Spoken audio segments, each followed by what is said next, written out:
Good morning student. आज की class में आप सभी बच्चों का स्वागत है। आज हम धातु निष्कर्षण के पश्चात हम धातु का शोधन के बारे में अध्ययन करेंगे।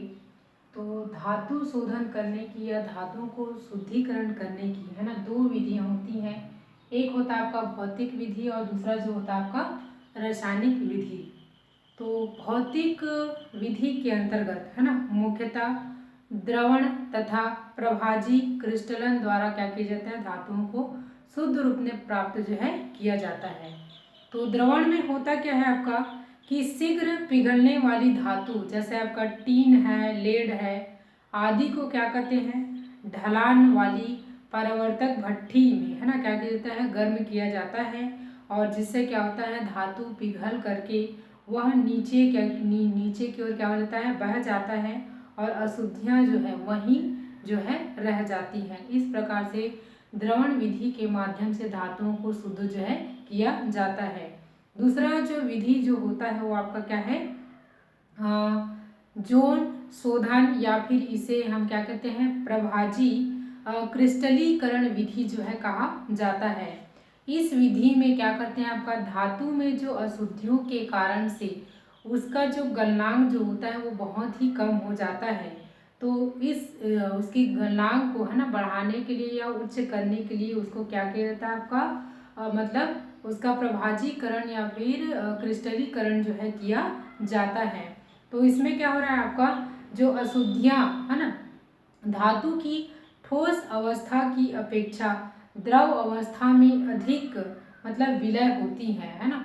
तो इस विधि में क्या करते हैं, जो आपका गोल्ड है, सिल्वर है ना, तथा प्लेटिनम को क्या किया जाता है, शुद्ध रूप में प्राप्त जो है किया जाता है। तो इस विधि में करते क्या है, आपको देखना है कि इस विधि में एक अशुद्ध धातु की छड़ बनाकर है ना क्या करते हैं, उसके एक सिरे पर क्या करते हैं, एक वृत्ताकार मतलब ऊष्मक से पिघलने तक उसको क्या करते हैं, गर्म जो है किया जाता है। और धीरे धीरे यह जो क्षण है ना कि दूसरे छोर की ओर क्या होता है, ये खिसकते जाता है। तो यहाँ पर हम देखते हैं ये आपका क्या है, आपका एक कहना चाहिए आपका जोन शोधन विधि है।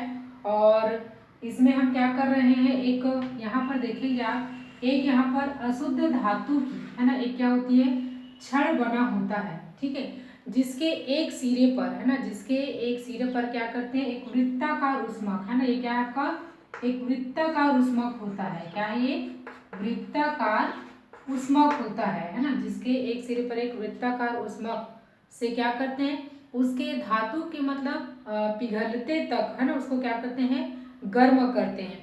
फिर एक सिरे से है ना इसको क्या करते हैं, इसके दूसरे सिरे तक मतलब क्या होता है, धीरे धीरे वो खिसकते हुए जाता है। तो इस प्रकार से आपका क्या होता है, जो ऊष्मक द्वारा धातु का क्या होता है, एक भाग जो है पिघल जाता है ना, धातु का ये वाला जो भाग जो होता है वो क्या होता है, ऊष्मक के कारण से वो पिघल जाता है।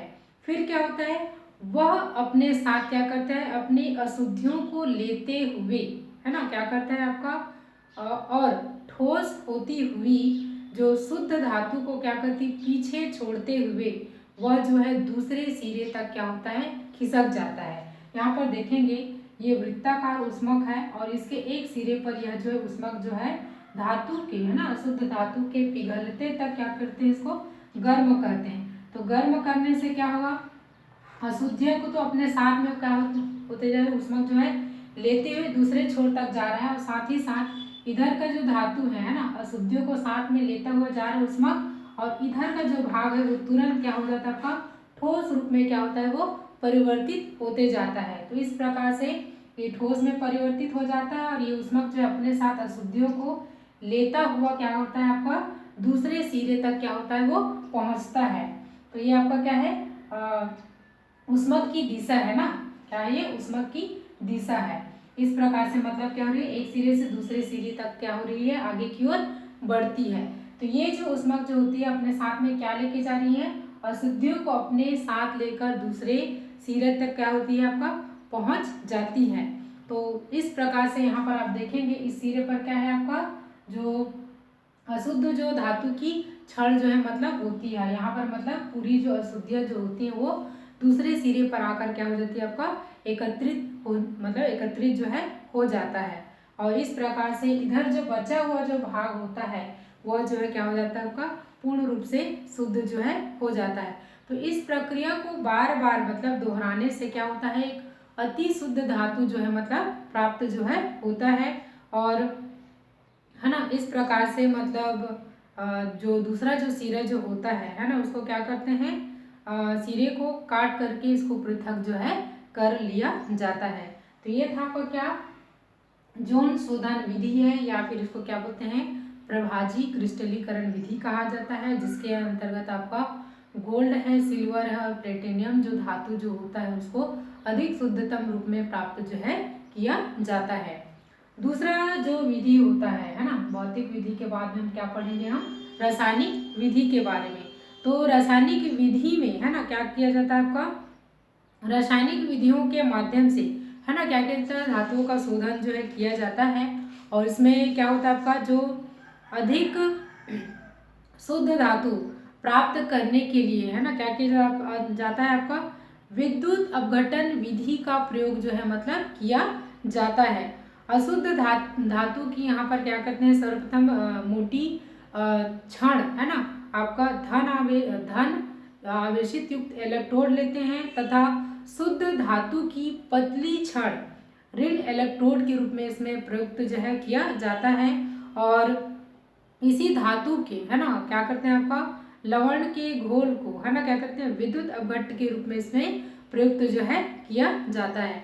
अब देखते हैं कि ये आपका क्या है रासायनिक विधि है, या फिर इसको क्या बोलते हैं विद्युत अपघटनी विधि जो है मतलब कहा जाता है। तो इसमें किस प्रकार की प्रक्रिया जो है होती है, तो यहाँ पर देखेंगे कि जब विद्युत अपघट्ट में है ना, यहाँ पर देखेंगे कि इसमें मतलब इस कहना चाहिए उपकरण के अंदर में क्या होता है, एक अम्लीकृत विलयन होता है जिसका नाम है आपका कॉपर सल्फेट। क्या होता है आपका कॉपर सल्फेट का विलयन जो होता है, जो कि इस उपकरण में आपका विद्युत अपघट्ट का कार्य जो है करता है। तो यहाँ पर देखेंगे कि जब विद्युत अपघट्ट में विद्युत धारा प्रवाहित की जाती है तो है ना इस पर क्या प्रभाव पड़ता है। तो यहाँ पर देखेंगे दो यहाँ पर छड़ जो है लगा हुआ, जो एक इसमें से एक जो क्या होता है एनोड के रूप में कार्य करता है और दूसरा जो आपका कैथोड के रूप में कार्य करता है।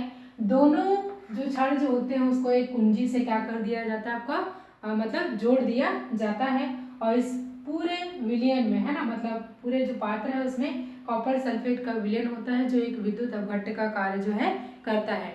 तो इस प्रकार से जब इस पूरे उपकरण में है ना क्या करते हैं विद्युत अपघट्ट में विद्युत धारा जो है जब प्रवाहित करते हैं तब विलयन में क्या होता है आपका उपस्थित जो धन आयन है ना, धन आयन जो आपका होता है ना वो क्या करता है आपका ऋण इलेक्ट्रोड की ओर है ना क्या करता है जा करके धातु रूप में क्या हो जाता है अपचयित हो जाता है ना। क्या होता है आपका धातु रूप में अपचयित हो जाता है। कहाँ से कहाँ जाता है ध्यान रखेंगे, धन आयन है ना इलेक्ट्रोड से क्या होता है आपका है ना ये आपका धन आयन और ये आपका ऋण आयन होता है।